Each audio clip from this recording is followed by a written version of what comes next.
In ancient Rome, architect Lucius is famous for his amazing bathhouses, also known as thuri. However, lately, all clients have been rejecting his ideas because they think he's stuck in the past and can't come up with anything creative. At home, his wife nags him all the time because they're low on money and he refuses to have a baby. One day, a friend of Lucius brings him to a public bathhouse because he needs to relax. However, Lucius thinks it's impossible to relax there because it's filled with people being loud and nosy, needing some peace and quiet to think. He decides to go underwater and stay there for as long as he can. At that moment, he notices water moving rather quickly on a tub's wall and goes to take a closer look, only to suddenly be pulled into a hole by a strong current. For several minutes, Lucius is dragged through a mysterious tunnel full of water, but the current is too strong to swim in. Eventually, the pulling finally stops, and Lucius resurfaces, only to discover he isn't in the Roman bathhouse anymore. Lucius doesn't understand it, but he's arrived in modern Japan,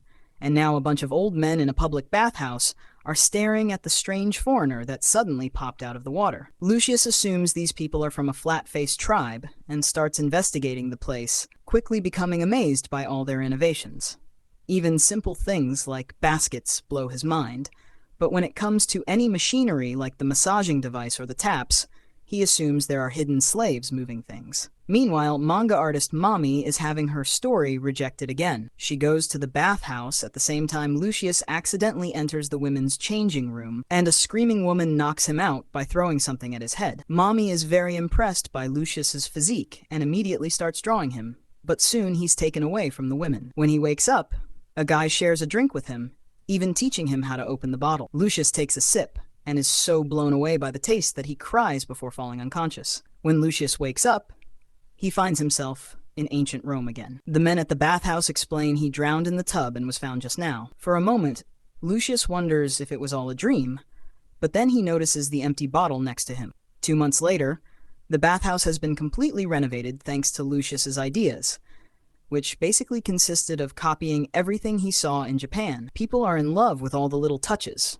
from the baskets to the new drinks in Little B, and there are even machines handled by slaves. Everyone is happy, and Lucius is finally making money again. One day, an old man is relaxing in the water and wishes he could have a bathhouse like this in his own house. While underwater, Lucius begins thinking if it's possible, only to suddenly be pulled by a current again. This time, he appears in a house bathroom in modern Japan, and soon an old man comes in, asking him to help him wash up. Lucius is confused and doesn't understand the language, but the old man is patient and teaches him how to use every object, like the shower head and the hat that keeps the shampoo away from the face. At that moment, Mommy enters the bathroom, because it turns out this is her house. She gets super excited to see Lucius again and runs to grab her sketchbook, while Lucius accidentally tries a spray that gets in his eyes.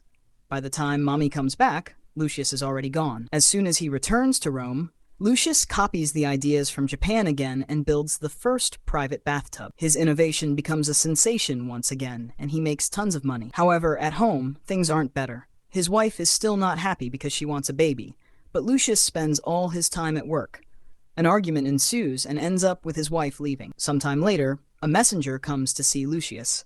He was sent by the emperor, who has heard about Lucius' inventions, and now wants to meet him at the bathhouse. On his way out, Lucius bumps into the emperor's nephew, Conus, who is very arrogant and throws very rude comments at him. Lucius is nervous because rumors say the emperor is very cruel and has killed politicians who opposed him. But when he finally meets him, Emperor Hadrianus treats him well. Hadrianus says he loves art and thinks that what Lucius has done with the bathhouse definitely counts as art, which he proves by letting the moonlight glow into the bathhouse. In fact, he's so impressed that he wants Lucius to make him his own personal bathhouse. But it must be full of innovative ideas that haven't been done yet. Lucius gladly accepts the challenge, and that night he wanders around town, trying to get some inspiration to get the creative juices going. To no avail. He's starting to feel bad about the fact all the ideas he's used lately were stolen, when suddenly he falls into a ditch and disappears. Meanwhile, Mommy has taken a job at a supply store because her manga career is going nowhere, but it's so boring that it's hard to stay awake. When she accidentally leaves a tap open, a tub gets filled, and suddenly Lucius appears in it. He starts panicking when he feels something strange moving around him, until he realizes the tub is bubbling and staying warm on its own, which he finds very impressive. Then, Mommy's manager shows up and scolds her for bringing a man to work, so he orders her to get rid of him. After taking off his wet toga and covering up with a towel, Lucius starts wandering around to learn more, so Mommy has to follow him and keep him away from trouble. Thinking she's working for him as a servant, Lucius gives her a coin. Soon, Lucius is learning all about modern furniture and grooming products, including how calming scented candles can be. Suddenly, he needs to relieve himself and runs around until he finds the bathroom. Being shocked by the toilet opening on its own and thinking it's slaves again, he stares at the toilet paper while he does his thing and assumes the text is the secrets of the flat-faced tribe. The toilet has a bunch of buttons on it, and Lucius tries one, activating the bidet.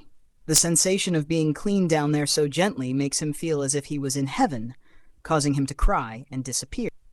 Meanwhile, Mommy gets fired and goes home with the coin in the toga. Once he's back in Rome, Lucius immediately gets to work and builds the perfect bathhouse for Hadrianus, adding a toilet near the tub and once again using slaves to make up for machinery. Hadrianus is extremely happy with the result and awards Lucius a special necklace shaped like a man's dong with a dog's backside. Feeling proud, Lucius runs home to show the necklace to his wife, only to find her getting naughty with his best friend. The wife yells at him, saying it's because he didn't want to have a baby, and the couple finally breaks up. In the meantime, Mommy gives up on trying to make manga, and since she can't keep a job, she decides to return to her small hometown and help with her family's inn. She can't stop thinking about Lucius, so she studies Roman history and even Latin. One of the clients turns out to be a professor and agrees to look at the coin in the toga. After running some tests, the professor confirms both objects were made hundreds of years ago. Unfortunately, the inn isn't doing well, and Mommy's parents won't be able to support her for long, so they sign her up in a matchmaking service to find her a husband. Back to Lucius, he has fallen into a deep depression since his wife ran away with his best friend. One day, he's approached by the emperor's right hand, Antoninus, who is worried about Hadrianus. It turns out the emperor is also depressed because recently he lost his lover and now thinks a crocodile is his reincarnation. Lucius is given a new mission: to design a place where the crocodile can live comfortably. Searching for inspiration, Lucius goes to the emperor's bathhouse, and on his way there, he finds Conus being forceful with a woman. The interruption allows the woman to run away, and Conus insults Lucius again before leaving. Once he makes it to the bathhouse, he checks the water flow of the tub and gets dragged to present Japan again. First, he appears in a lake where women are celebrating a fertility festival. Thinking he's their blessing, they jump on him and send him underwater again. The next time Lucius appears in a crocodile cage at the local reserve, where Mommy is having an awkward date with her potential husband. As soon as she sees Lucius, she ditches her date to save the Roman man. After an employee takes Lucius out of the cage, Lucius picks Mommy up and takes her with him to learn more about the reserve's care of crocodiles and indoor plants. When he tastes a banana, he likes the flavor so much that he decides to save it and take it back home to grow more. Afterward, Mommy gets Lucius a yukata and takes him around town to enjoy snacks and games. Lucius shows off his archery skills, and while he's distracted, a monkey steals his banana. A furious Lucius chases after the animal until he finds the hot springs, finding the idea of an outdoor bath incredibly relaxing as he cries at the perfect moment. He sees the banana floating in the water and rushes to grab it, only to be dragged back to Rome again.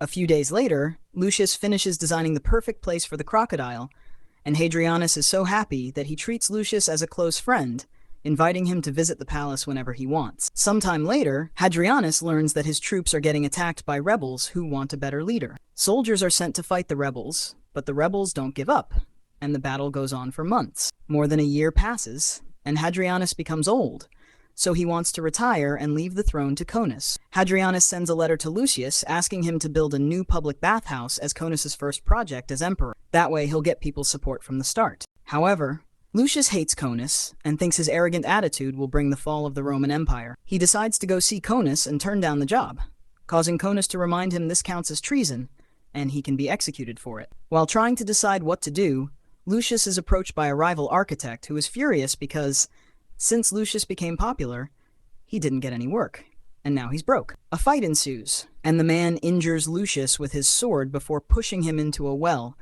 causing him to travel back to present Japan. When Lucius wakes up, the old men of the inn are taking care of him, and Lucius notices the warmth coming off the ground, which helps with his back pain. Then the old men take him to the hot spring so he can rest and recover. Lucius sees their scars and thinks they're mighty warriors, when actually they got them in random everyday accidents. The men also share some sake with him, but as soon as it burns Lucius's throat, he thinks it's poison and runs away.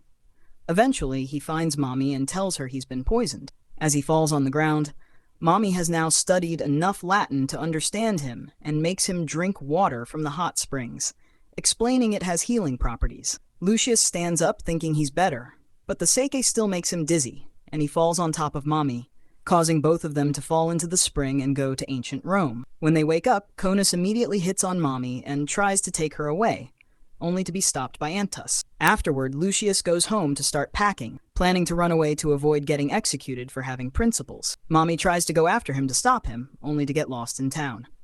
At that moment, she hears a man reading the latest political updates and remembers something from her history books. Meanwhile, in the present, the old guys see Mommy's hat in the water and jump in to rescue her, causing them to be dragged down as well. Back to Lucius, he's wandering out of town and eventually finds a hot spring like the one he saw in Japan.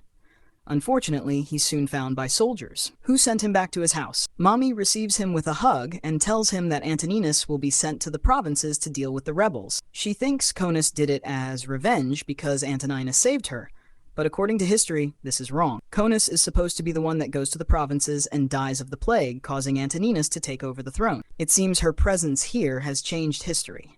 Later, Lucius goes to confront Conus, whose arrogant comments confirm he'll be an awful leader. Lucius feels he's failed his people and he's a loser who can't come up with his own ideas. But Mommy gives him a heartfelt speech to point out he is smart and innovative because he only saw Japan, yet he was able to recreate everything in Rome with his own hands. Now inspired, Lucius runs to see Hadrianus and says he wants to build a bathhouse on the battlefield that will help their soldiers recover.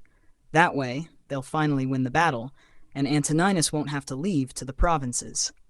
Hadrianus approves the project, not sure if believing Lucius when he says it was Antoninus's idea. Then Lucius and Mommy go to the warm area he found the other day to start building, but they don't have enough slaves to make progress. At that moment, the soldiers show up with the old men from modern Japan, who immediately agree to help and have an idea to accelerate the process. Instead of building a full bathhouse, which would take years, they start building small shacks where the wounded men can rest on the warm ground to recover from their injuries. They also dig a hole in the ground big enough for a hot spring that can fit a bunch of soldiers at a time. As days pass, they build more and more shacks and help more soldiers, which is truly helping them keep up in battle. Mommy also starts drawing signs, saying Lucius has inspired her to chase her dream again. After lots of hard work, the Romans finally win the battle and have a big celebration in the hot spring. That evening, Mommy and Lucius have a sweet moment together. Lucius smiles at her for the first time, which makes Mommy cry. Her body starts fading, and Lucius realizes he had been crying every time he was sent back to Rome. Mommy says a final goodbye and is sent back to Japan together with the old men. A few days later, Hadrianus makes a public ceremony to congratulate Antoninus for his great idea and announces he'll send Conus to the provinces instead. He also says Lucius deserves to be recognized and congratulates him in front of everyone, making Lucius cry. In the present, Mom is happy to finally get her manga accepted by an editor, who is impressed by her story based on Lucius. On her way home, she's shocked to see Lucius come out of a fountain. Make sure to subscribe and turn on notifications so you can watch more videos like this.